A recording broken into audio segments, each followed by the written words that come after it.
vlastne znamená nie v našom meste. Nie v našom meste je občianska platforma, ktorá preventívne a aj reaktívne reaguje na všetky prejavy, ktoré si myslíme, že nepatria do slušnej, múdrej a tolerantnej spoločnosti. Pred približne rokom, lebo teraz máme také výročie tých našich volieb, ktoré nás podľa mňa viacerých zaskočili, teda tie výsledky nás zaskočili, teda vtedy vznikla taká občianská platforma, čo znamená, že sa stretlo pár ľudí, možno nás nebolo veľa, pri tých sviečkách nás bolo niekde okolo 100, potom nás bolo možno trošku menej, ale neprestalo sa o tom hovoriť a neprestali sme vnímať, čo sa vlastne okolo nás deje. A sformulovala sa výzva, ktorú by som vám rada predstavila, má niekoľko stoviek signatárov. A nie v našom meste je platforma, ktorá sa sformovala v Banskej Bystrici. Tvoria ju ľudia, ktorí sa usilujú o podporu a rozvoj tolerancie. Veríme, že Banská Bystrica je miestom pre život, kde obyvatelia zdieľajú a chránia hodnoty ľudskosti pred násilím a nenávisťou. Rešpektujú rôznorodosť názorov, podporujeme spoluprácu a budovanie komunity cez posilňovanie týchto hodnôt. Solidarita, zodpovednosť, spolupatričnosť, tolerancia, úcta, čestnosť a múdrosť. Nesúhlasíme s tým, aby odpoveďou na súčasnú politickú a ekonomickú situáciu bolo ticho. Nesúhlasíme, aby sa extrémistické názory stali spoločnosťou tolerované a akceptované.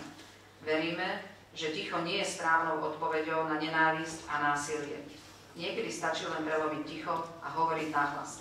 A to je vlastne cieľom tohto dnešného podujatia. Hovoriť nahlas, hovoriť o tých veciach otvorene, úprimne, bez strachu. Možno sa nie všetci na všetkom zhodneme, ale to vôbec nie je cieľom, aby sme tu mali všetci jeden názor. Cieľom je, aby sme o tom rozprávali, aby sme si vytvárali postoje, ktoré nikomu neubližujú, ale naopak, ktoré túto spoločnosť vytvárajú takú, v ktorej každý z nás môže žiť a nikto nebude ani nejakým spôsobom ani diskriminovaný, ani ubližovaný, ale ani nikto z nás nemá to právo robiť komukoľvek inému. Takže ja želám tomuto dnešnému podujatiu, aby tu bolo veľa odvahy, veľa otvorenosti, veľa neformálnosti. A vlastne týmto by som rada možno tento zdánlivo formálny, ale určite nie neúprimný úvod vlastne postupne pretavila do prvého nášho diskusného panelu, ktorý bude viesť Dušan Ondrušek, ktorý vidím, že medzičasom prišiel a vítam ho teda medzi nami. A vyvedíme sa teda tu bez nejakej prestávky alebo bez nejakých prestojov, aby sme teda boli v čase. A pozývam hostí Dušana Ondruška, a to sú Thorpe, korešpondent v strednej Európe, Polák, splnomocnenec vlády Slovenskej republiky pre rómske komunity, Ingrid Kosová, predsedkyňa občianskeho združenia OZ Quo Vadis a koordinátorka z JeToTak.sk, a pána Ladislava Ďurkoviča, novinára, zakladateľa občianskeho združenia Ľudia proti rasizmu, Michala Havrana, šéfredaktora JeToTak a moderátora Večere s Havranom. Minul som si ho pozerala v televízii, aby som vedela, že to príde. A poprosím a poďakujem všetkým našim hosťom za to, že nám to tu takto skvele otvorili, za všetky vaše želania, za vaše povzbudenia a za spoločný optimizmus. A Martinovi ďakujem za to, že nám pomohol, aby sme tomu rozumeli všetci. Takže príjemný deň vám želám mene organizátorov.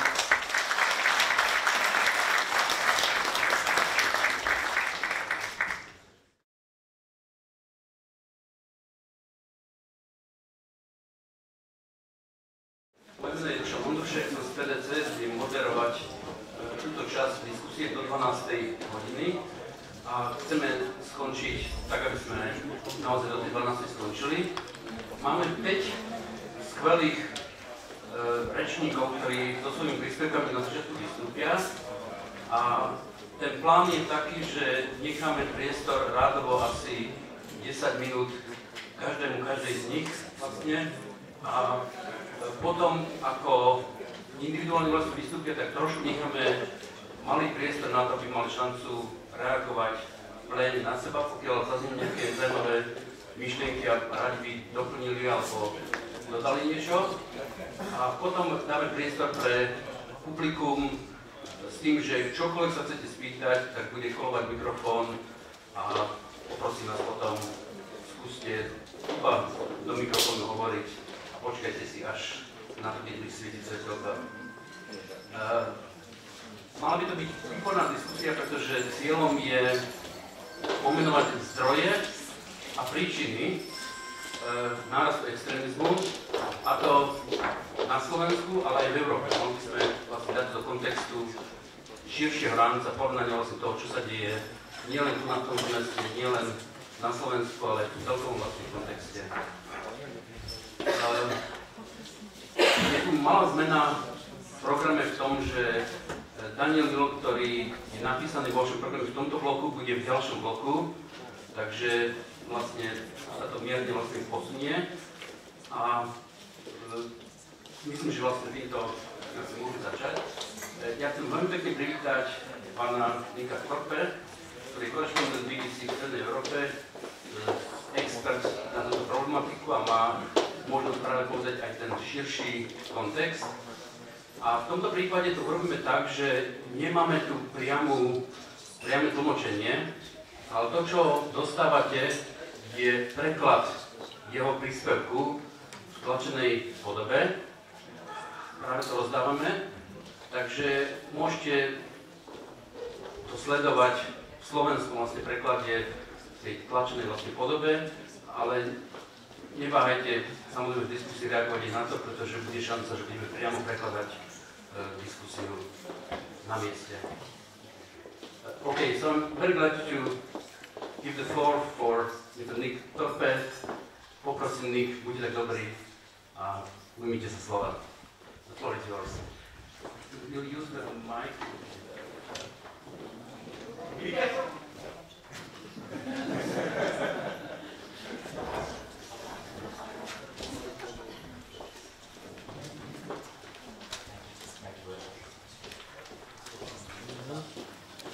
Hello, can you hear me? Yes. Thank you very much. And thank you all very much for inviting me today. I am the BBC Central Europe correspondent, but I should stress that all the views I'll be presenting today are very much my own and not those of my organisation. Although they might be of my organisation as well, I don't know. I'm not sure. It's an organisation which is meant to have a view. I've also been involved in the setting up of Not in Our Town in Hungary, not as an active member of it, but as an interested observer of that kind of process. And the reason I've done that is because for a long time I've been interested as a journalist in how journalism itself might change and how we as journalists might play more of a role in dealing with the tensions and conflicts in society. I noticed when I was covering the war in Macedonia in 1999 how journalists often have knowledge of the conflict from both sides, where there is a conflict. How our job as journalists often is to cross front lines and talk to everybody in a conflict situation as in any other non-conflictual situation. And coming here today to Banská Bystrica, I feel is part of that. My own exploration of expanding the boundaries of journalism in some way, but it's obviously a difficult area. I'm also pleased, on my way here, I hadn't realized that I had any personal connection to Banská Bystrica, and then I discovered that this is the hometown of Jan Langoš. I knew Jan Langoš quite well in the early 1990s, and while I'm told he's a controversial figure in Slovak and in those days in Czechoslovak politics, my own first memory of him was when we were camping at a place called Hornosin in South Bohemia with Václav Havel in the summer of 1990 with a group of old friends of Havel and of Jan Langoš. And Jan Langoš, who was a very shy man with long hair, as some of you will remember at that time, he was introduced to me as the man who was the best at collecting wood, kindling for the fire. And so my first meeting with him was actually when he and I set out on the course of 3 or 4 days camping in South Bohemia to collect firewood in the woods for the other people in the camp. And it was a particularly nice first meeting with someone. So it's a non-political introduction to a son of your town. And yesterday evening, with some of you here, I was shown this table, this memorial table for Jan Langoš here in Banská Bystrica. When I was preparing, now I'll turn to the text that you have. I'm not sure how many people speak English, but I believe there's a Slovak translation of my main comments. When I was preparing my notes for this event, I read and reread the title several times, The Sources and Causes of Extremism, but I didn't see the word solutions. And I thought provocatively I would mention my experience of some of the solutions I've come across in the past 3 decades of working in this part of Europe and in other parts of the world as well. When we talk about extremism, we're often talking about fear. The fear experienced by minorities who are targeted by extremists, the fear of children that they'll be teased by their fellow pupils for being different, the fear of teenagers that they'll be picked on by the police because of ethnic profiling, the fear of adults that they will not get a job because of the colour of their skin, because of the negative stereotypes of laziness or unreliability or criminality attached to them by many. The fear of hunger, which drives the very poor, including the Roma, to steal in the first place, and of course the fear on the other side as well, among the majority. Fear which often gives rise to extremism. The fear experienced by elderly villagers in small villages across Eastern Europe of gypsies breaking into their homes at night, or stealing their vegetables or hens from their back garden, or the fear of pickpockets in urban marketplaces, pickpockets who happen often to be of Roma origin, or the bigger fear of the majority population that they will become the minority. We had a conference in Budapest recently organised by the white supremacist organisation, the National Policy Institute from Montana in the United States. And there, the main speakers were speaking of the fear in the United States among the white population that Hispanics will rapidly become the majority in the United States.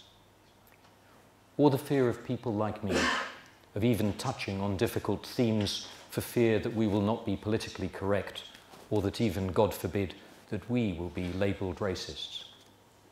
The recent rise of Jobbik in Hungary to reach over 20% of the vote in the April parliamentary election with 1 million votes can largely be explained in terms of the fear experienced or manipulated by Jobbik leaders, the fear by the majority towards the Roma minority. So what we're actually talking about today is simply fear. And what we're mostly afraid of, I think, is the unknown, which makes our job of combating extremism rather easy. If we can reduce the ignorance in our communities, the ignorance of the majority about the minority, the ignorance of the minority about the majority, we would do a lot to reduce fear as a breeding ground for violence and extremism. In March 1995, 3 months before he died, I interviewed Jonas Salk, who was the inventor of the Salk vaccine against polio, against child paralysis. This was a disease which was crippling tens of thousands of people in the United States and in Europe in the 1950s each year, and was killing.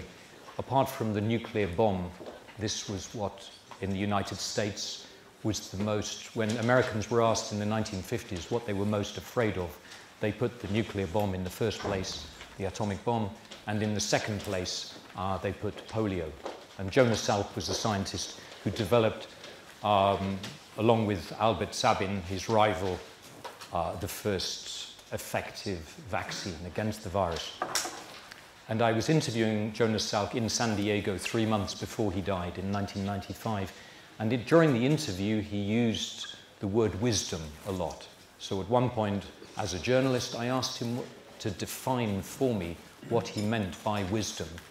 And he said that wisdom is the ability to see the present with the hindsight of the future.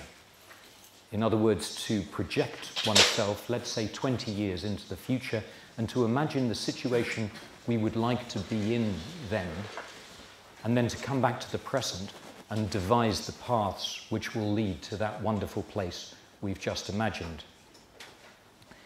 During the last 12 months, I've been working on a series of 6 documentary films on the Roma or Gypsy communities across Europe, West and East. And as I've travelled from community to community in 9 different countries, the question I've asked myself, and often the people I've interviewed as well, is where would you like to be in 10 or 20 years' time? And in the course of my reading, I came across the following quotation by Nicolae Gheorghe, a Roma activist from Romania, whom I was fortunate to meet several times and who died sadly last year. And here's the quotation.